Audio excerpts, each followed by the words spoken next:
I was standing in my wedding dress, hands shaking, heart racing, and my father looked straight at me and said, "I won't walk you down the aisle." No warning, no softness, no love, just rejectio. N. In front of everyone. The guests were arriving. The music was ready. My future was waiting. And my father?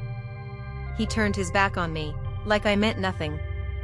But what he didn't know was that this moment, this exact moment, would destroy everything he built and give me everything he tried to take away.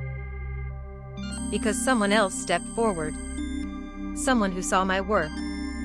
And by the end of that day, my father would regret choosing pride over his own daughter. My father was the kind of man people respected, but never questioned.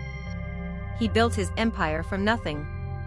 Real estate, investments, connections.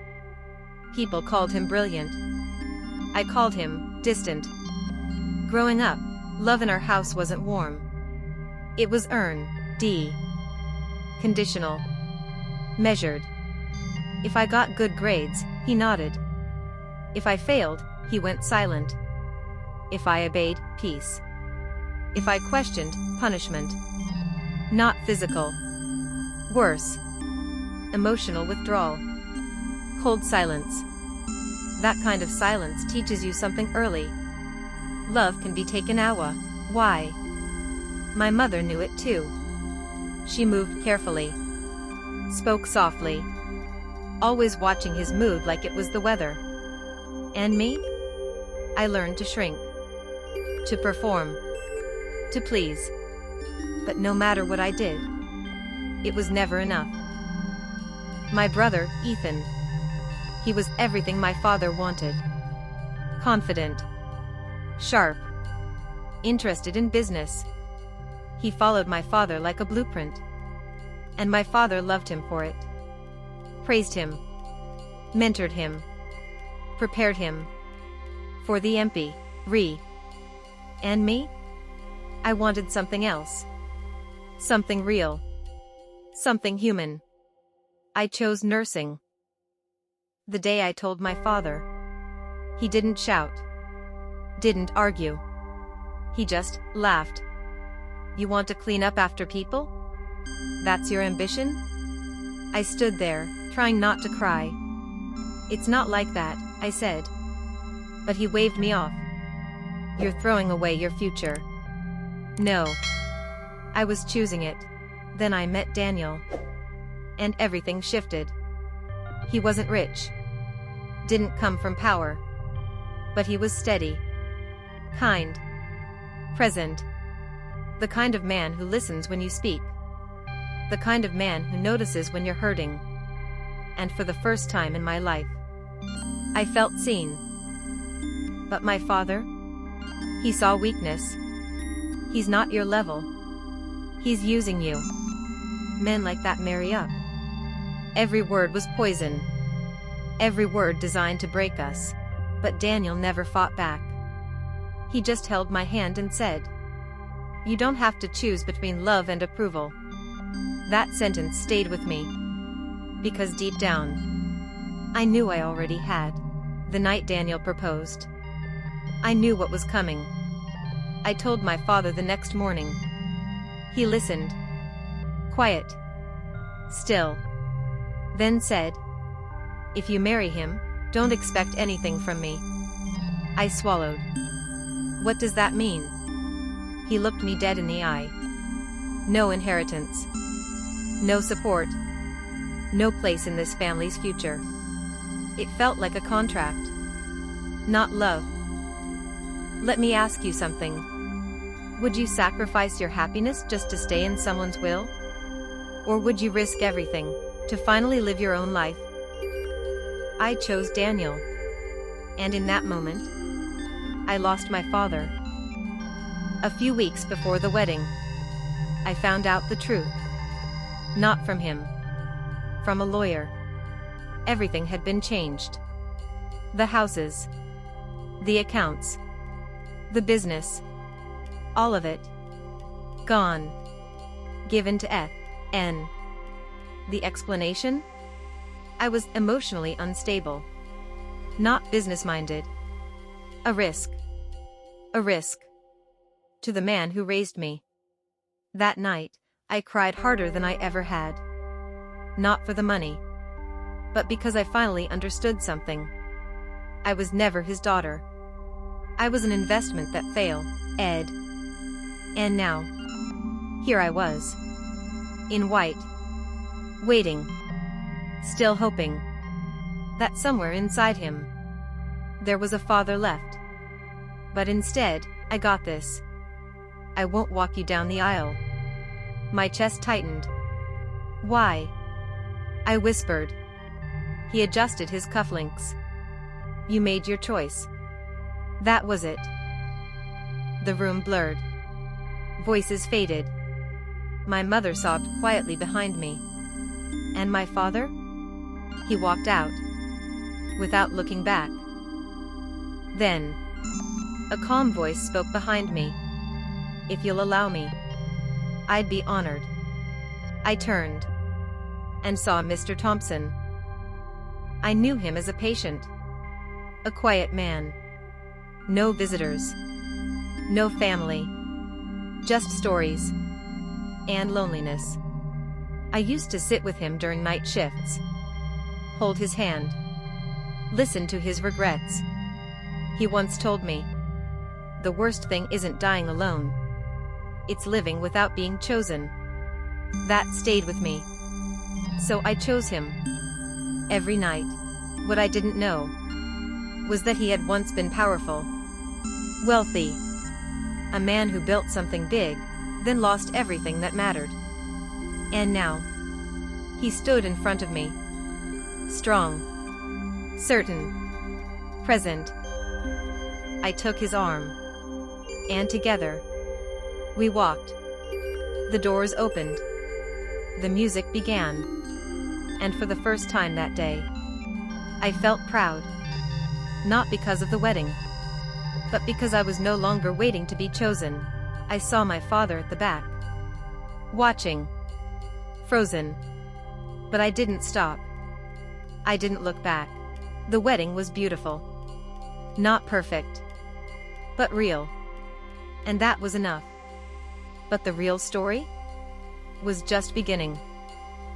3 weeks later, I got the call. Mr. Thompson had passed. Peacefully. In his sleep. I sat down slowly. Heart heavy. But calm. Because I knew he wasn't alone in the end. Then came the second call. From a lawyer. I sat across from him. Confused. Nervous. Unprepared. He slid a document across the table. Mr. Thompson left you something. I expected a small gesture. A thank you. But what I saw made my hands tremble. Properties. Stocks. Accounts. Assets. A fortune. I looked up. This has to be a mistake. The lawyer shook his head. No. He was very clear. Then he handed me a letter. You gave me dignity when I had nothing left. You saw me when the world didn't. So I'm choosing you, the way no one chose me. I broke down. Not because of the money, but because someone finally saw my value. Without conditio, NS. While my life was changing, my father's was unraveling. Bad deals. Wrong partners. Ethan making reckless decisions. The empire? Cracking. And for the first time, my father wasn't in control. Then one day, my phone rang. His name. I stared at it. Long. Hard. Then I answered. We need to talk. We met in his office. The same one where he once told me I was nothing. But now, the power had shifted. He looked older. Tired. Smaller. I made a mistake, he said. I said nothing. I thought I was protecting the legacy, but I destroyed my family. Then, the words I never expected. Can you help us? That little girl inside me? The one who begged for approval? She was gone. In her place was a woman who had survived rejection and built something stronger. I leaned forward. Calm. Steady. You didn't just lose me. You replaced me. Silence. Then I stood up. And now, you have to live with that. And I walked away. The man who once said, "You're no longer part of this family," was now sitting across from me. Hands shaking. Voice low. And for the first time in my life, my father said, "Please. I need your help." I should have felt satisfied. I should have felt powerful. But all I felt was the weight of a choice that could change everything. Because helping him meant reopening a door I fought so hard to close. And refusing him meant watching the man who broke me lose everything. After the wedding, after the inheritance, after I walked away from my father, life didn't magically become perfect. But it became mine. Daniel and I built something steady, peaceful, real. No manipulation. No pressure. No silent punishments. Just live. I didn't flaunt my wealth. Didn't chase status. Instead, I invested wisely. Properties. Healthcare ventures. Community clinics. I turned what I was given into something meaningful. And slowly, word spread. Not about the money, but about me. The daughter who walked away. The one who didn't beg to be chosen. The one who built her own leg. AC. My father's empire didn't just crack. It collapsed. Ethan made risky deals. Trusted the wrong people. Signed contracts he didn't understand. And my father? For the first time in decades, he wasn't in control. Banks started calling. Partners started pulling out. Properties were sold, one by one. And the worst part? No one came to save him. Because the same man who built everything on power had pushed everyone away. It came on a quiet afternoon. Unknown number. I almost ignored it. Almost. But something told me to answer. Hello? Silence. Then, a voice I hadn't heard in months. It's me. My chest tightened. I need to see you.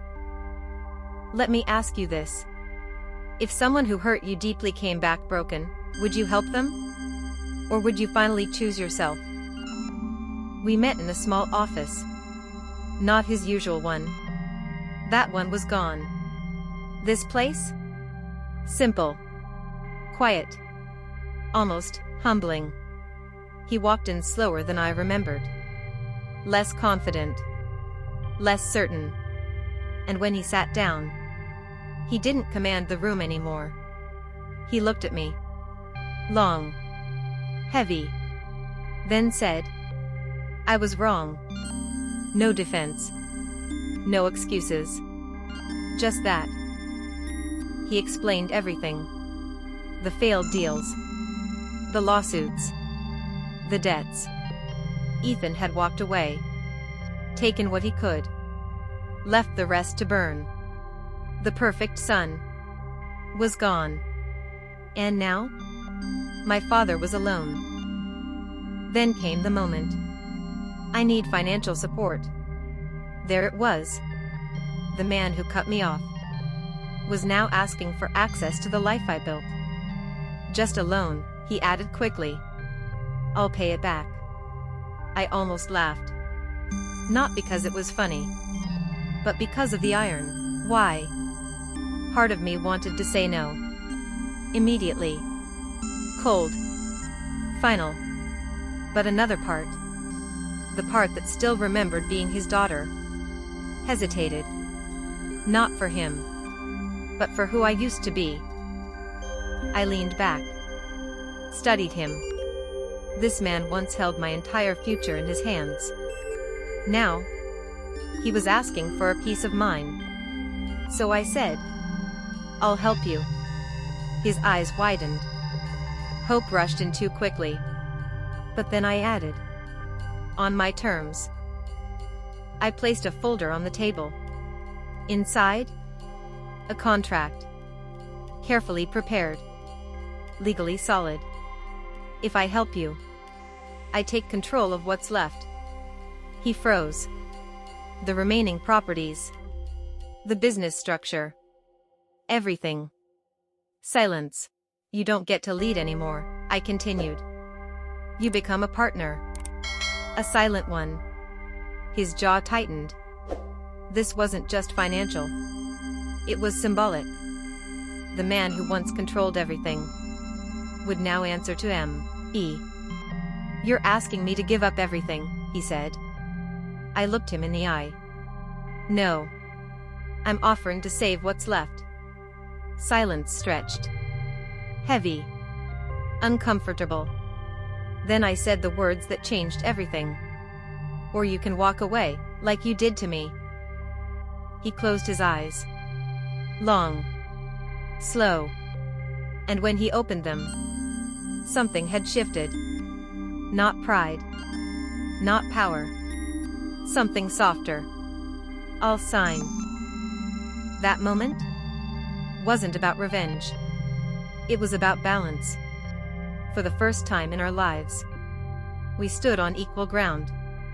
Not father and daughter, but two people, living with the consequences of their choices. Under my leadership, things changed. No reckless risks. No ego decisions. Structure.